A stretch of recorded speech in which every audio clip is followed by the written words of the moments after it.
Hello and welcome to the Guardian Football Weekly. Southampton knock Arsenal out of the FA Cup to set up a semi-final with Manchester City. Shea Charles side-footing into the net with 5 minutes to go. They were the better side for almost all of it. Hands up if you'd heard of Leo Cienza before the game. He was brilliant. So that's half the quadruple over for Mikel Arteta. The two big ones to come, but people are readying the bottle gifts. A huge test of the Gunners' mentality now.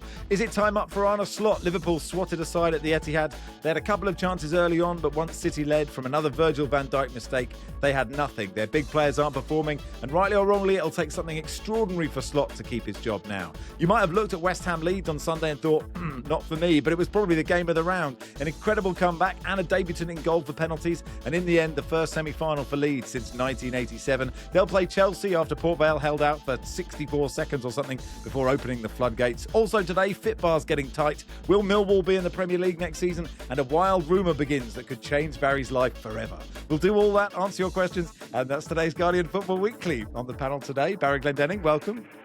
Oh, this is insane. Can we skip straight to the end, please? I was going to say, you'll be a wreck for the whole of the pod. John Brewin, welcome. Hello, Max. And welcome, Dan Bardell. Hello, Max.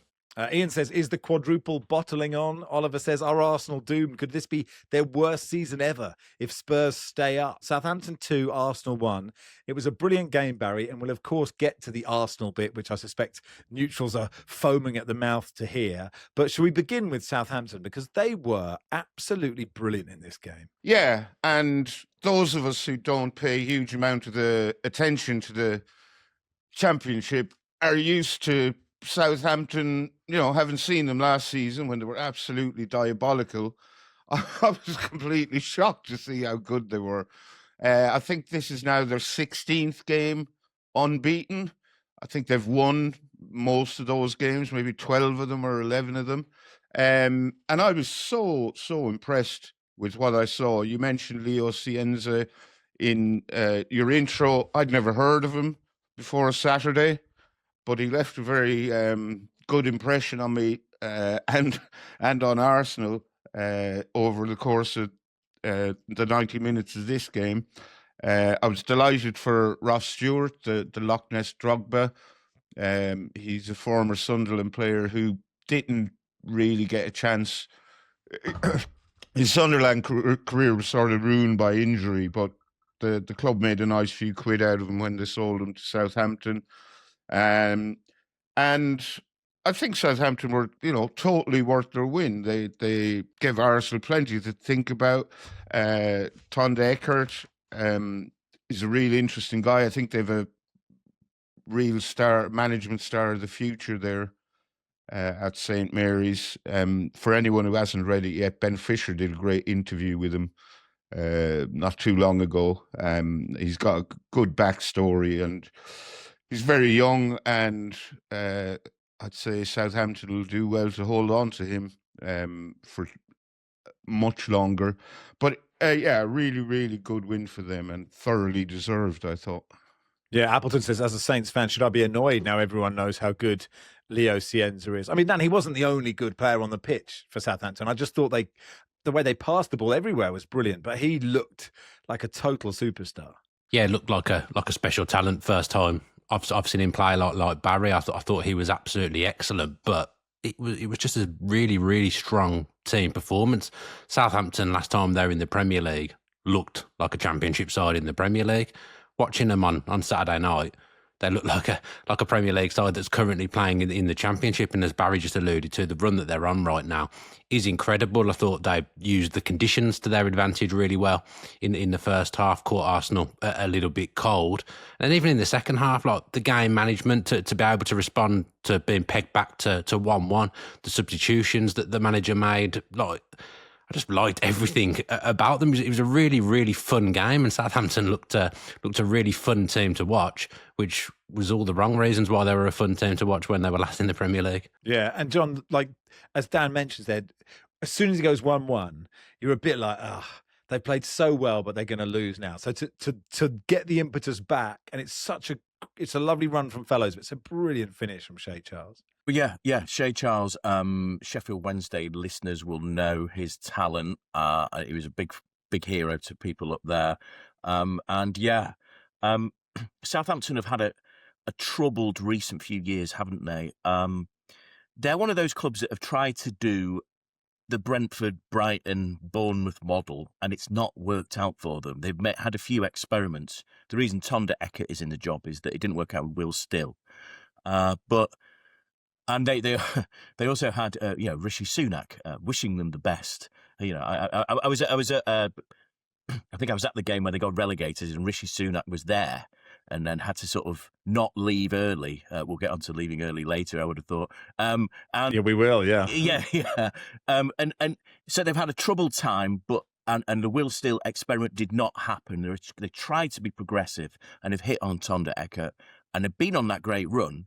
And anyone just thinking, oh, Arsenal are going to roll over this Championship team, hadn't paid attention on what a good run Southampton are in. They've got a decent claim to being the best team since in 2026 in the Championship. So it proved. They were absolutely brilliant on the night. Brilliant atmosphere. The FA Cup, it's the best, isn't it, when it's like that? And also a mention, of course, for a couple of Irishmen that had a terrible week, last 10 days or so. Ryan Manning, Finn Azaz, they played their part as well. So well done, Southampton. Fantastic. Okay, here we go then, Barry. Arsenal then. Look, quite often the pod is very Arsenal dominated. It isn't today, but I imagine it's one of those podcasts that Arsenal fans are probably not listening to. That is two big defeats, isn't it? The Carabao Cup final and this. And it's not just defeats, Barry. It's two pretty flat performances. Yeah. Look, far be it from me to repeat myself on this pod, but I said before a ball would kick this season that Arsenal have the best squad in the Premier League, and the only thing stopping them from winning the title would be potentially a lack of mental fortitude, which they've been accused of having. Those accusations are bubbling to the surface again now. People are, the bottle memes and gifs were all over social media. On Saturday night, an awful lot of people were reveling in this Arsenal defeat. And they've had two bad performances, got knocked out of two cup competitions in 2 games. I suppose if you're an Arsenal fan and looking for positives to cling to, you can say, well, it's one less competition to worry about, and they're only, inverted commas, the cups. It's the Premier League and the Champions League, that one or both of them that really matter. And I think they're right to say that. But those 2 defeats, they were bad defeats. Manchester City really pulled their pants down in the Carabao Cup final, and Southampton, I would say, pulled their pants down on Saturday night as well. And they're a championship team. I didn't realistically expect Arsenal to have any trouble with this tie, but that's my own ignorance of how good Southampton are. So they go to Bournemouth in the they entertain Bournemouth in the Premier League at the weekend after their match against Sporting. It's a big week for Arsenal.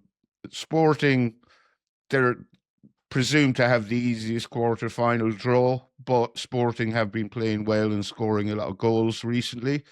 And Bournemouth, on their day, could well beat Arsenal. So there's a big, big week coming up.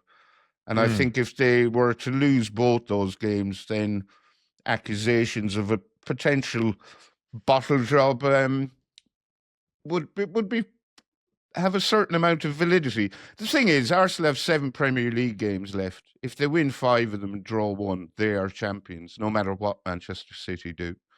And that should be doable for them.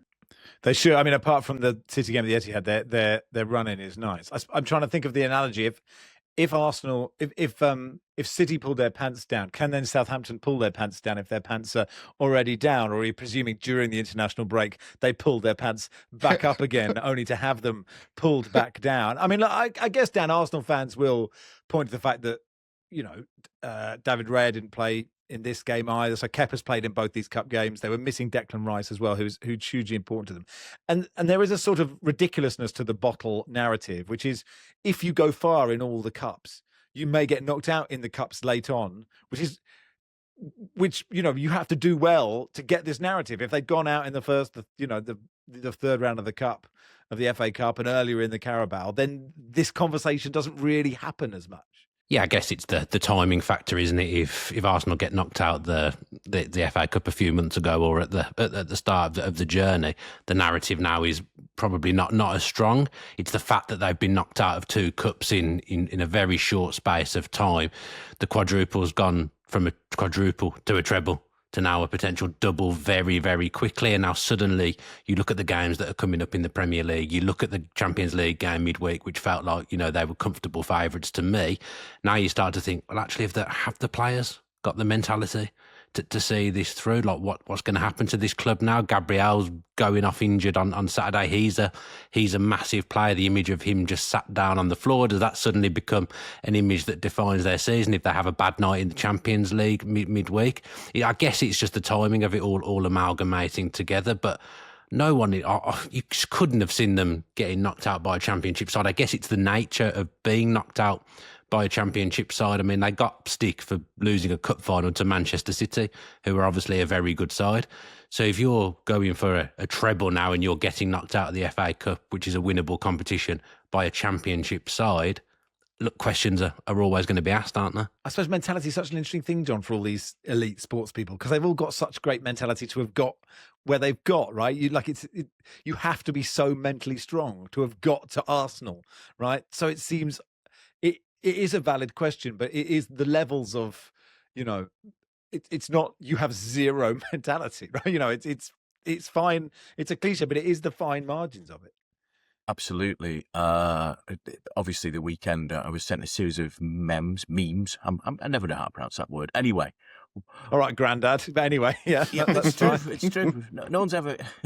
It's like Bowie and Bowie. It's how do you pronounce it? But my favourite was of the film poster, one bottle after another, which I think is very cruel. Yeah, and it is mentality. Absolutely right, Max. That we are discussing, but there is another element, and this is the one that chatting to someone who deals quite closely with Arsenal over the weekend. They're talking about physicality, another word that is sort of come into the lexicon in the last few years. Is that they're tired, that they're being put through too much, that they're loading, and so someone like Declan Rice has to sit out the game.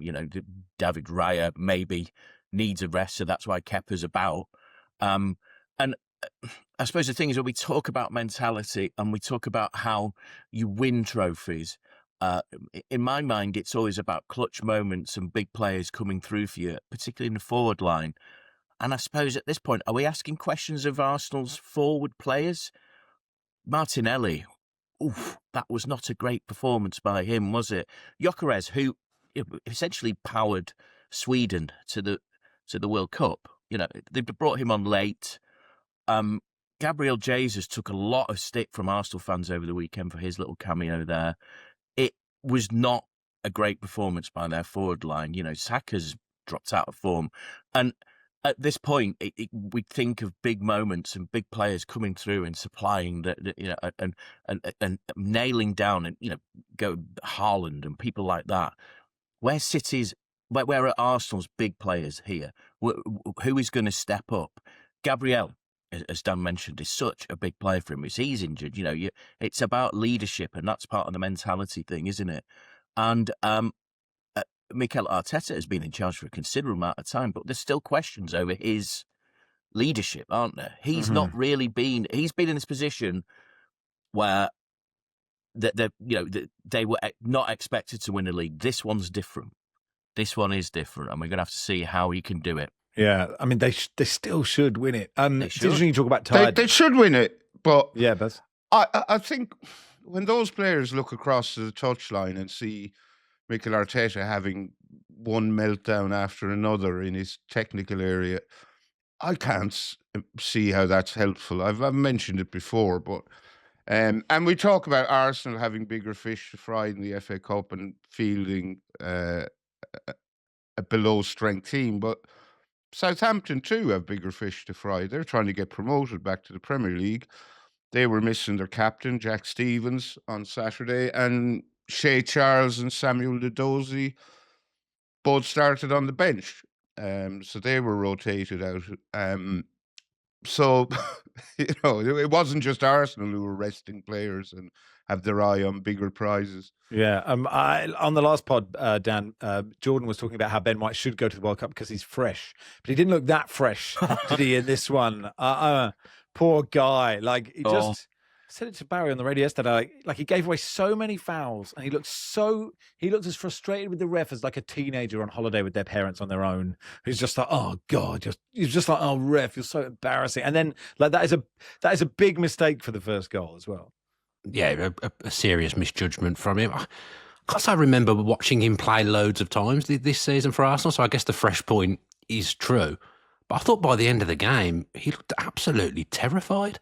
And this is Southampton, so God knows what's happening if you go into a World Cup. It was a truly difficult game for him. I mean, he had probably the best Arsenal player on the pitch playing in front of him in Max Dowman, but he just looked like the week with England had completely taken its toll. It was like going back to the times when players used to go and play under Fabio Capello and that they come back and look shell-shocked. I thought he just looked by the end of the game completely bemused by everything that was happening. Ben White had the armband on as well. But by the end of the game, real nasty, horrible week for Ben White. It really was. Ian, so it's just an interesting bit of context. In their invincible season, Arsenal got knocked out of the FA Cup semis and the Champions League quarters in the space of a week to Man United and Chelsea. They were called butlers. We know what happened next. There's form here. It's just not what people think. Whoever runs That's the most positive way of looking at it. Yeah. The Southampton social media person had a nice time. Enjoy your quadruple, pal. It said to some Arsenal fan. Quote tweeted Piers Morgan, but with a picture of Shea Charles looking happy, but I don't need to mention him particularly. But yeah, well done Southampton, and they go on to play Manchester City, which takes us to City 4, Liverpool 0. And look, we have probably stuck up for Arne Slot, John, more than most people have, I'd say, over the course of the season, given the turmoil and the tragedy of Diogo Jota. I mean, it's not up to us whether Slot keeps his job and how much grace you deserve for winning a title, but this was a disaster for him, wasn't it? Absolutely. And it'd been preceded by a week of let's call them briefings from out of Liverpool that Arne Slot was seen as the man to take the club forward, and maybe there might be a reshuffle behind the scenes or whatever, but Arne Slot is the man. And then that performance happens, and it was a fairly. Watching Arne Slot's press conference after the game, he talked, and I think this is fair. Until Liverpool conceded, they were really playing quite well, but then they conceded. Oh God. And Virgil van Dijk, is it the fourth penalty he's conceded this season? Having conceded so Andy Hunt had that 4 in 46 games, and he'd previously given away 4 in 319. I mean, that statistic shows you a player who is perhaps struggling. Another player given an expensive new contract like Mohamed Salah. Salah's performance, it painful to watch, but he wasn't the only painful player to watch. Curtis Jones, did you see that bit where he started doing some sort of, Brazilian style flick just before I think things started to go very, very wrong? And it's like, what's the thinking here? Why are you doing this? Because it was quite an entertaining game. Both teams played quite nice football, but leave that to Ray and Cherki. He's better at it, mate. And then City just took them apart, and it was an awful performance from Liverpool. Painful. Another mention of people leaving early. There was that footage, wasn't there, of the Liverpool fans peeling out of the Etihad, and then afterwards, a player that I praise an awful lot and I think deserves praise for performances, Dominic Szoboszlai, giving it the big one to the fans, and has now made himself a pariah, it just shows you that a club is turning in on itself. And what's happened to Liverpool? I accept the mitigating factors you mentioned at the start, but it is a disaster for Slot. And this was preluded as 14 days that will define the Arne Slot regime. Well, day one did not start well, did it? No, it didn't. And Dan, you wanted to talk about Van Dijk because up until John's right, Salah has a good chance, a really good chance. Ekitike has a decent chance. But that challenge, I know it's a great turn from O'Reilly, but even if O'Reilly does the normal, what you expect, which is just hold the ball, there's no way Van Dijk can get that ball. It's it's so odd seeing someone who's been so brilliant make challenges like that. It's the reaction to it as well, like complaining like there's some form of injustice against him as well. The whole passage was absolutely staggering. Liverpool and Van Dijk let the game get completely away from them as well. At the moment, I saw a Liverpool fan writing on social media that there's no team in the league that responds to adversity as bad as Liverpool. Now, Tottenham fans might have something to say about that, but at the top end, I think that's probably fair because in minutes terms in the game, it went from 0-0 to 3-0. I think in 14 minutes. These are just massive collapses from Liverpool. And last time I was on, I said that they're so weird, so passive. The distances, the gaps between the midfield and the defence, the gaps between the defenders, absolutely everything looks off about Liverpool. And I'm repeating myself from the last time, but Slot just doesn't look like he knows how to rectify it. I thought it's quite funny. Pep Linders on the sideline for Manchester City, who obviously bought a book out when he was Liverpool assistant manager called Intensity.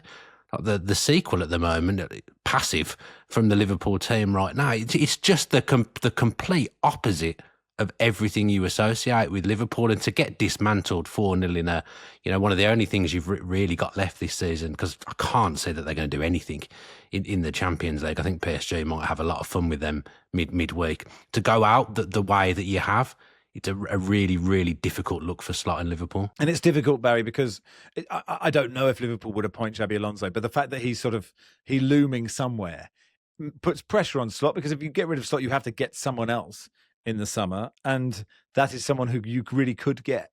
It looks like it. I mean, there's every chance they already have approached Alonso or in talks with him or have arranged for him to succeed Slot. I think the worrying thing for Slot is there seem, at best among certain sections of Liverpool fans, they seem completely indifferent to whether he stays or not. So he doesn't seem to have any firm support among the fans, and quite a lot of them want him gone. So, but there is no point getting rid of him unless you have an upgrade ready to step in and take over. There's going to be a lot of managerial churn in the Premier League and elsewhere after the World Cup, and I'd be surprised if Slot is in charge at the start of next season. It could be argued he may not be in charge at the end of this season if things go really badly against PSG. So we shall see. Yeah. Meanwhile, John, City were excellent. Erling Haaland has scored 46 goals in 50 games for club and country this season. So it strikes me that he's not had a great season either. Yeah, do you know what? Yeah, this is out of form, Erling Haaland, isn't it? Because he had it slightly since the turn of the year. He's not been quite himself. And the thing is, what is himself? Himself is a guy that scores. I mean, forgive me, 26 hat tricks or whatever it is. It is just an incredible footballer. The plundering, and it is plundering because that sort of fits his image, doesn't it? Of just someone just raiding and just destroying, and the header is just this. Some good Viking cliches here. Yeah, John. exactly. All that stuff, in a longboat, just coming in and just destroying and rampaging, and slicing through villagers as he scores another hat trick against Liverpool. I mean, even the sort of, it was like a sort of fairly fast out finish, but he still lashes it with this, and it just looks amazing. And this is it, isn't it? We've seen actually recently a City team that wasn't quite as reliant on Haaland, and they did slump a little bit when he wasn't at his best. But if he's starting to hit form, then, Arsenal's wobbles may get even more wobbly. And then I mentioned actually for a player I don't know if you have this in the running order, but Pepin Linda's mentioned after, and I don't think anyone really knew this, that Bernardo Silva would leave at the end of the season. Yeah. I do think he has been a brilliant player. Like, it's obviously everyone knows how good Bernardo Silva is, but he's somewhat underrated because he's a player that just knits that team together. He was signed as a flair player from Monaco, like a number 10, and he just became like an ultimate midfielder that can play in any of the three midfield positions. And just, I've had this argument before. Like, if I was talking favourite Silvas to play for Manchester City, mine would be Bernardo over David, who was a brilliant player. Let's just not set that. So I think Bernardo he's my type of player, and the master of just getting into midfield. Sometimes the rather professional in his fouling, it's fair to say, but the ultimate professional. City will miss him, I have to say, don't you? You have to say that. Is it a good five-a-side team? David, Bernardo, Marco probably plays a bit. Long John, Gilberto. And then I'm out. Well, I mean, Thiago. Gilberto. Okay, yeah, okay. Thiago Silva. Maybe Long John Gilberto. doesn't. Maybe Long John on the bench, I guess. He's in nets. 40 pieces of. Yeah, very good. It is Easter. Yeah, Haaland scored 12 hat-tricks across all competitions since his City debut in 2022. The most across Europe's big five leagues, moving at one clear of Harry Kane. And Cherki as well, Dan, is worth mentioning. I mean, we talked about knitting it together. I thought Cherki was so good in this game. Yeah, the weekly Cherki, and obviously had the adversity with the shirt once he got substituted. But he good is fun, just that, wasn't it? It's everything about him is fun. He's such a brilliant player. Like, just completely let off the leash. Manchester City are a team that's based so heavily around structure and what they do on and off the ball, like many teams, I guess. But Cherki just seems like a complete wild card, doesn't he? I guess that's why he doesn't play every week for Manchester City, because maybe Pep doesn't quite trust him on the absolutely massive occasion to be able to keep his discipline and do what he's asked to do. But he just buzzes around that football pitch. He's such a delight to watch, isn't he? Both-footed, full of trickery, so incisive with what he does as well. I love watching Ryan Cherki. And also, Barry, I mean, all the goals were lovely. I mean, penalty aside, but the Semenyo finish, that is so hard. He just made that look effortless, and that is not easy to do. Well, he ran on to this beautifully weighted pass in behind from Cherki. I don't think he even looked at the goal, and just this nonchalant flick over the keeper with his left foot, and he knew it was going in. There was no question. It was a splendid finish. Really, he's like just hit the ground running as a City player.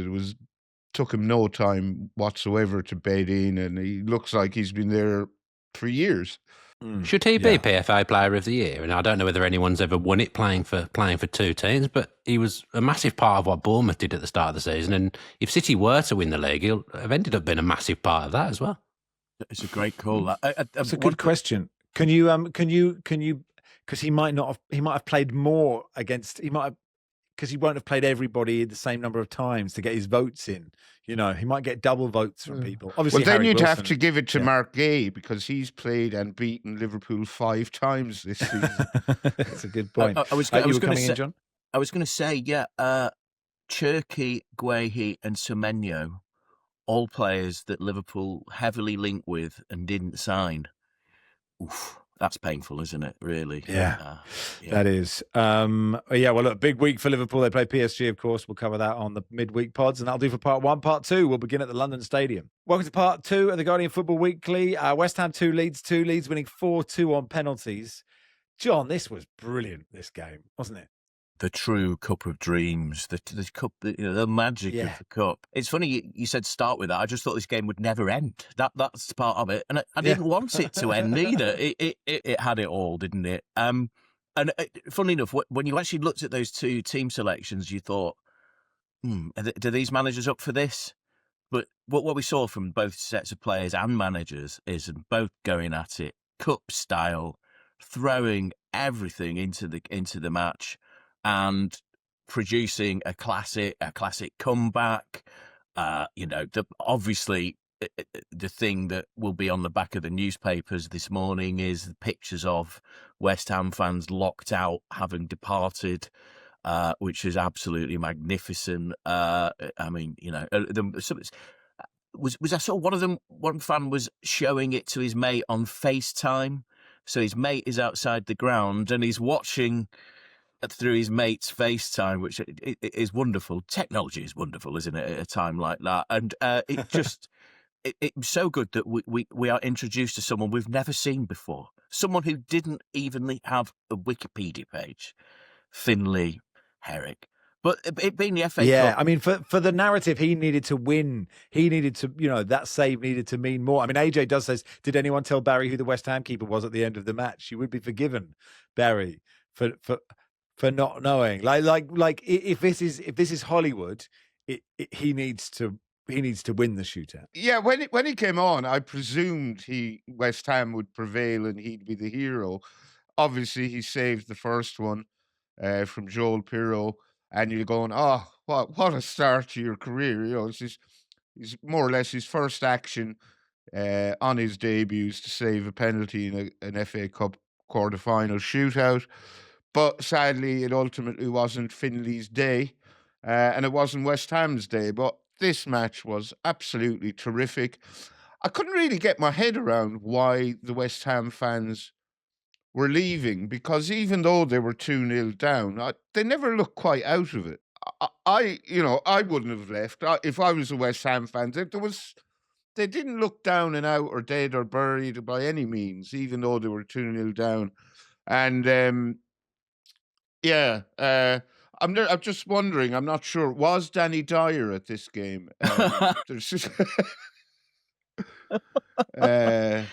He's got more screen time than he did on EastEnders, didn't he? I mean, So, Danny, obviously Jared Bowen's father-in-law, was at the game, and TNT's obsession with cutting away to him was almost bordering on the creepy by the end of it. But, a fantastic game of football. Ahead of the game, neither manager will have been too fussed about winning it, but by the end of it, I'd say West Ham's players, if not Nuno, were definitely gutted to lose it. Do you think Leeds deserved it, Dan? It's so hard to tell. You're 2-0 up in the 92nd minute. You sort of feel like you've deserved to win it. But like every time, the game was like basically cutaways of Jared Bowen hitting the post and then Danny Dyer and then Jared Bowen hitting the post again. And, Lucas Perry had a brilliant game in goal. I know he's part of the team.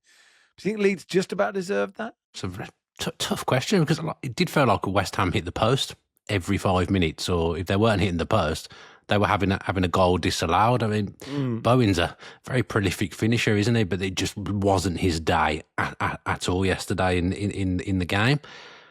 I think when you're 2-0 up and you chuck it away with the amount of time that there was left, I think it's difficult to say that you deserve it. But out of the two teams, I think it's less of a distraction for Leeds. They're better placed in the Premier League. If West Ham get to that semi-final, does that become a little bit of a distraction to them staying up? But I expect Leeds, with a couple more wins or even just one more win and a few draws, will be okay.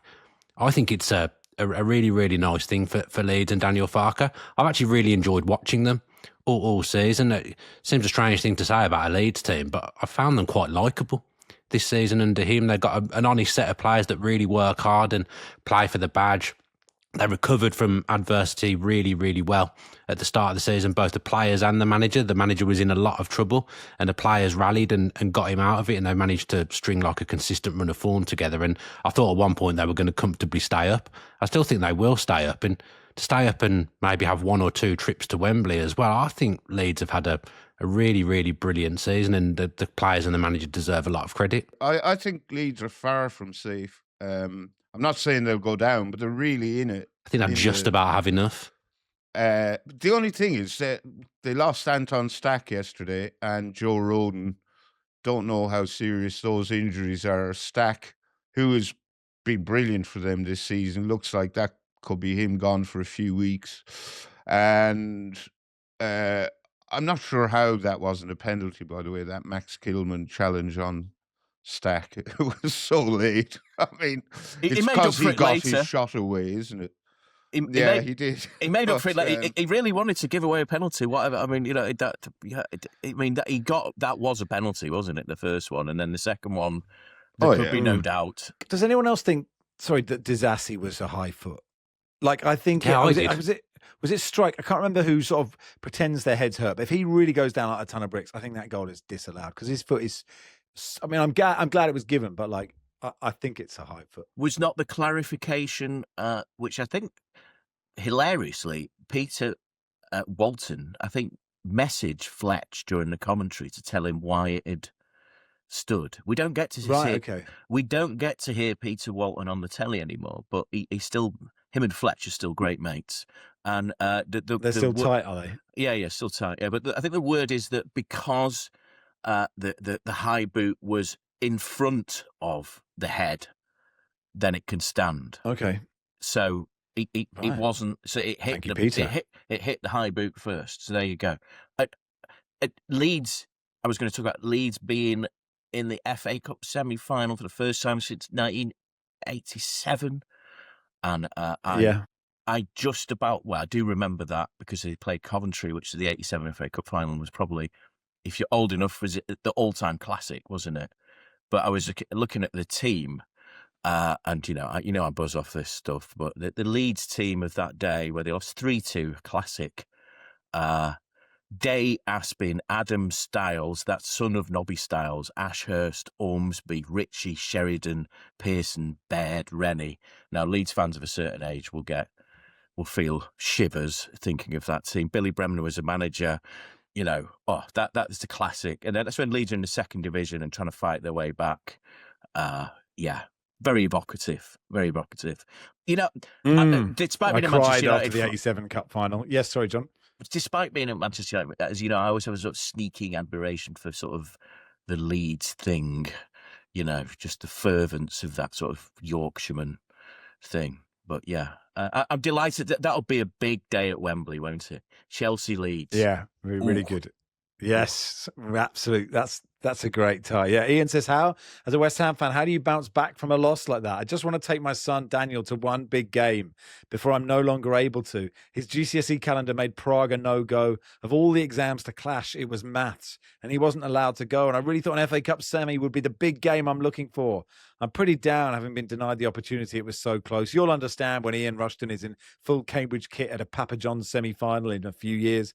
But to get me over the angst this evening, can Barry tell me to man up and point out that Friday's game at home to Wolves is just as big a game, and we should bond at that before the son goes back to uni the following day? You guys have helped put smiles on faces in very difficult times. This isn't one of those, but the pep talk from you guys will be the perfect medicine. Go on then, Barry.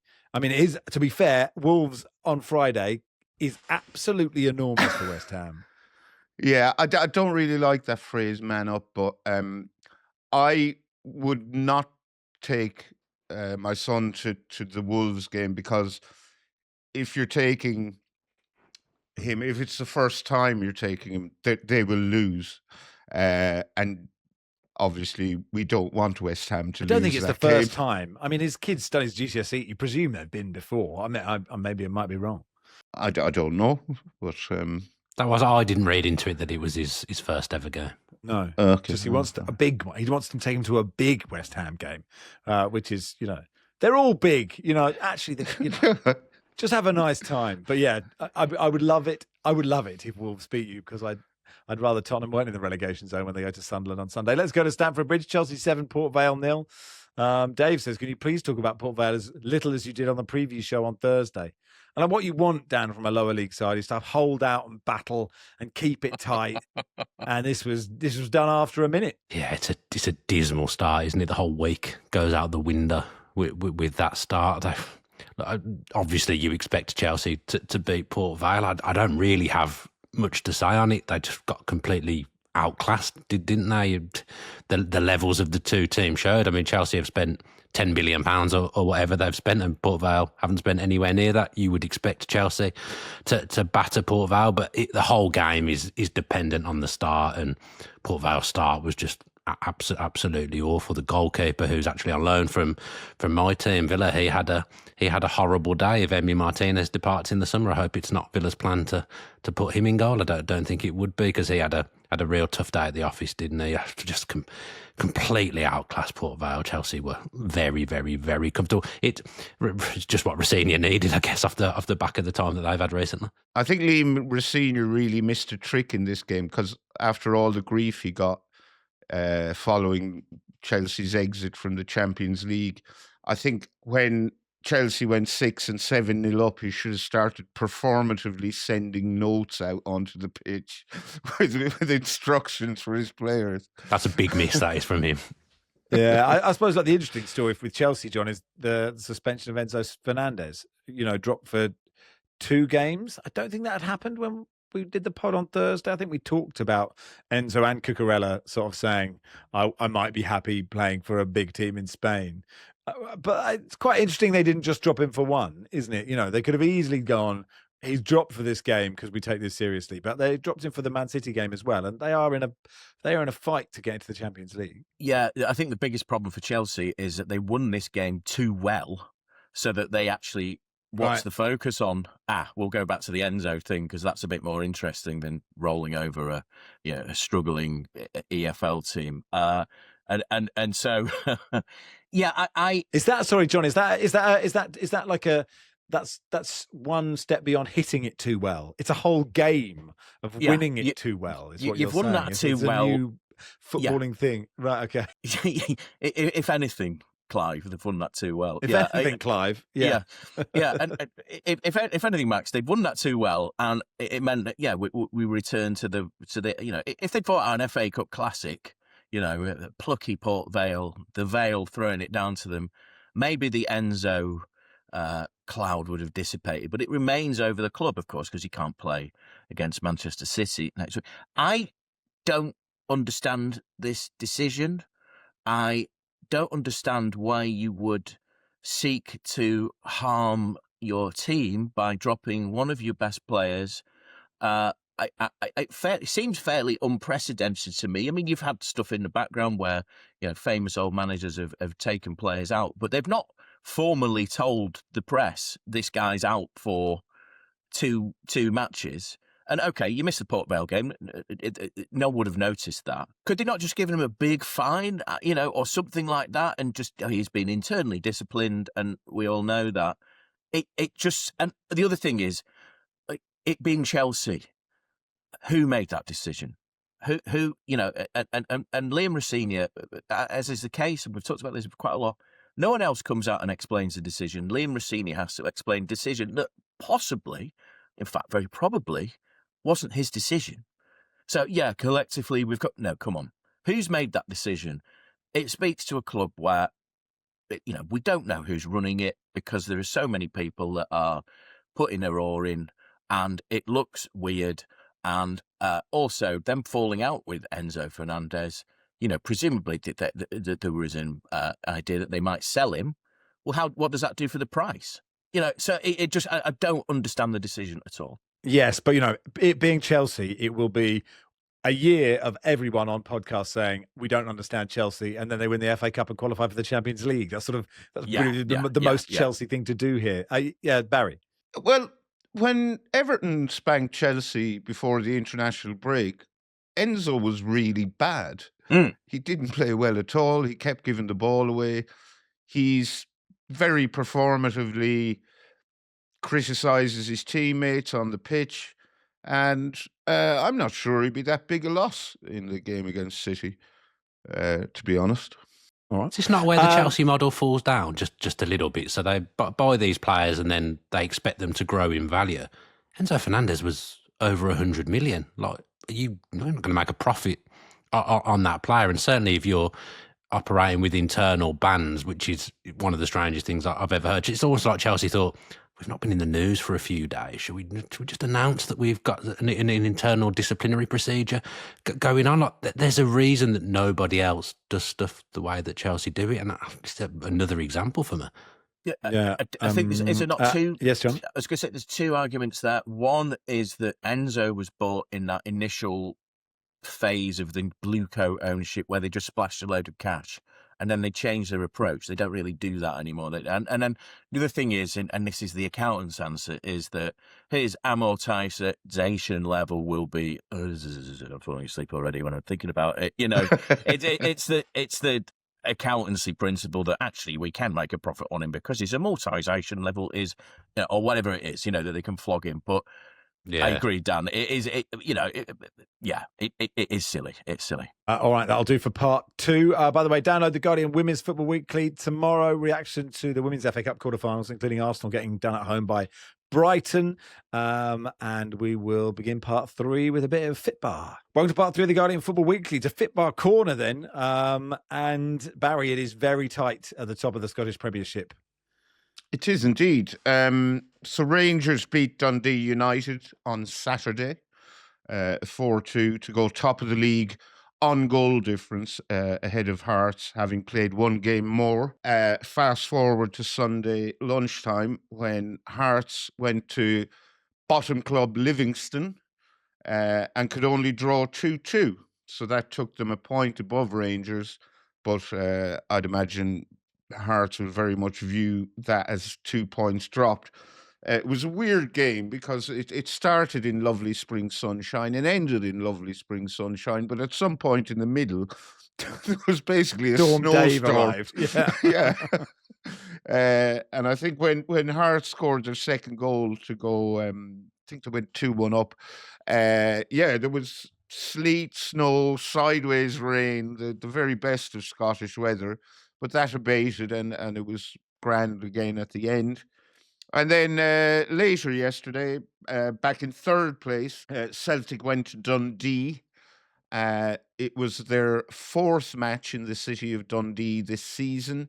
They'd lost the previous 3 under 3 different managers. But they finally got one over the line yesterday. So they beat Dundee 2-1, made heavy enough weather of it again. Kelechi Iheanacho came up with the winner in the 81st minute. And so Hearts are top by a point from Rangers and Celtic are 2 points further back. Everyone's played 32 games. So after the next round of games, I think it is, they have the split. So top 6, bottom 6, and everyone has 5 games left. So it's going to go right to the wire. It's looking like Rangers are going to win it, but who knows? Also, like, Easter is big in the EFL. Full round of fixtures happening on Good Friday. Full round of fixtures today, so we won't necessarily preview them because most of the results will happen by the time it's out. But John, Roy Hodgson winning his first game in charge of Bristol City, beating Charlton 2-1 at the Valley. Afterwards, he said there were a few 5-minute periods where I thought this is fantastic, and there were a few periods where I was saying, what on earth are you doing here? Charlton did miss a lot of chances, writes producer Joel, Charlton fan. But even he was pleased for a resplendent Roy in sunglasses on the touchline. It's amazing, didn't he? My previous favourite wearer of sunglasses on the sideline was Louis van Gaal. I think at Norwich about 10 years ago. The elder statesman of football, needs to wear his shades in a sort of spring day, doesn't he? Welcome back, Roy. Though I'm not sure Bristol City fans were necessarily, their longing for him had been particularly strong. But hey, I still can't get my head around that story, other than Roy's continuing love for the game. But well done. Yeah, there was a really brilliant tweet. Some football account tweeted, Roy Hodgson wins his first game as Bristol City manager in 44 years. And someone quote tweeted and says, just shows the value of giving a manager time, which I just really enjoyed. Millwall scored a late winner against Middlesbrough to put them into the top 2, which have got games in hand. But what an amazing achievement it would be for Millwall to get into the Premier League. Coventry beat Derby 3-2 on the late game on Friday. So they are 11 points clear with 6 games to go. We didn't do, which we should do. We touched on it, but the Cherki Ekitike shirt debacle, Barry, because of all the meltdowns people have had, I did like the fact he put a Liverpool shirt on while sitting on the bench while the game was happening. That in itself is funny.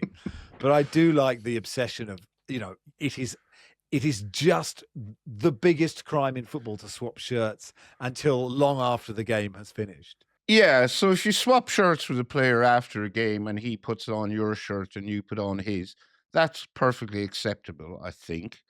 But apparently, if you're both substituted and swap shirts, even if you're mates who play for the same national team, putting on the player's your opposite number shirt while the game is ongoing and you're sitting on your team's bench is very much a no-no. And that's what Ray Cherki did. He put on Ekatike's shirt. Someone sitting behind him, I think it was one of the medical staff, had a word, and then he promptly took it off again. But it did prompt quite the meltdown from fans of both clubs, I think. But for this outrageous act of disrespect, I thought it was kind of funny, to be honest. Is it not just him saying the game was done? It's like the game, you're saying we can't do it until the game is finished. I think that game was probably finished at the time he did it. Yeah, probably. Some fun Samir Nasri news. Thanks to L'Equipe for this. I don't know if you've seen this. Samir Nasri is a tax resident in Dubai, where taxes are virtually non-existent. He is suspected by the French tax authorities of actually residing in Paris, according to an investigation by Les Echos. The detail that led to his arrest: more than 200 home meal orders placed through the Deliveroo app. And producer Joel writes, "Did somebody say just is?" Which is quite a good play on words. Thank you, Joel, for that. It does remind me of I can't remember which army, some secret submarine. Nobody knows where it is, and then it was they found out because I think it was a French sub, somewhere in the Pacific. Some soldier on Strava gave it away by just doing a really odd run as the submarine was just sailing through the Pacific Ocean. Italian football fans are being encouraged to put their national team in World Cup qualification failure. Wow, this was exciting. What on earth happened there? I sat on the. It wasn't me. What was that? That was John? me. I sat on the remote control and it suddenly started belching out some sort of... What were you playing? I don't know. Europop. That was really good. I mean, is that the sort of way of saying the pod is done? That's your way of saying. It's a bit like Ray and Cherki putting a shirt on, isn't it? It's just saying, I've had enough of this. Let's put the music on and maybe they'll finish. Oliver on Superstition says, very surprised to hear Sunderland fan Barry goes out of his way to be polite to Magpies. K-Mac says, Barry's thoughts on the Irish Hurling League final. What did you make of it, Barry? I didn't see it, and I don't know who won. So they are my thoughts on the National Hurling League final. Guardian Hurling Weekly shitting bricks with that kind of review. And Owen, this is good from Owen. If you could stand by your phones, please, gentlemen. Specifically the Football Weekly WhatsApp group. Dear Football Weekly team, says Owen, obligatory thanks for all the content over the past years. Although I have no plans for a vasectomy, I have recently been referred to an orthopedic surgeon for what my GP calls a surgical solution to your knee issues. So I do plan on keeping a pod to see me through it should it be a minor procedure. However, those platitudes are not the reason for this email. Full disclosure, I have had some correspondence with Barry in the past about some pedantic corrections to his minute by minutes, my corrections, and advice on the best watering holes in Burr, his advice, where I regularly find myself for work. In this situation, though, I do not have confidence in the email actually reaching the remaining members of the team should I send it directly to his account. To the meat of the matter, while watching a TV show here in Ireland, I guess the show is irrelevant, but it was a home renovation show where the person involved is a primary school teacher, hence the footage of him with his pupils. A young figure appeared from a school in Kilkenny. Given the popularity of Kilkenny as a stag and hen destination, I immediately wondered if Barry had potentially passed through the town at some stage and sown a wild oat or two, and perhaps has a relative in the area. I shall leave it to the team to decide on the level of likeness, which I felt was uncanny, and hopefully this young man has a long and storied career ahead of him as a sports journalist, chicken slaughterer, amateur athlete. Regards, Owen McGrath. And he sent us this photo, to which we have to ask, is this the unknown son of Barry Glendenning? Your thoughts, please, gentlemen.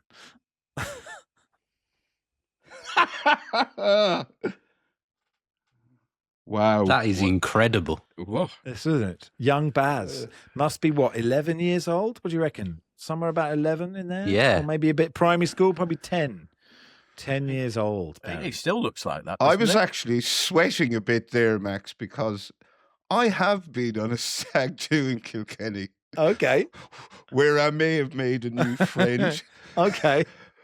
But it was way more than 11 years ago. Right. So Okay. I see. The years don't tally. if that friendship had yielded, shall we say, dividends, the child in question would be very much an adult at this point, and right. I think I would have been careful anyway. So, Well, but producer yeah, I Joel, was starting to get very nervous as that story built up. producer Joel sent it to me, and he was like, "This is fine for the end of the pod." I think it's fine unless this is Barry's son. And then you had a fictional one for a while, but now it's good to put a face to your fictional son. Anyway, that will do for today. Thank you, everybody. You've got a lot of all that money you've raised for the marathon that has to now go on child support, Barry. So it's still helping the children. It is going on child support, Max. Of course it is. Supporting sick children. You are, of course, still time Not to donate. that I like to talk about it. No, but we're above 50 grand. So, I mean, you, not we. You are above 50 grand. So we very much a we effort. Yes, thank you, everybody. And that'll do for today. And we'll be back for the Champions League Wednesday and Thursday. But for the time being, thank you. Thank you, John. Thank you, Max. Thanks, Dan. Thank you very much. Welcome to Fatherhood. Thank you, Barry.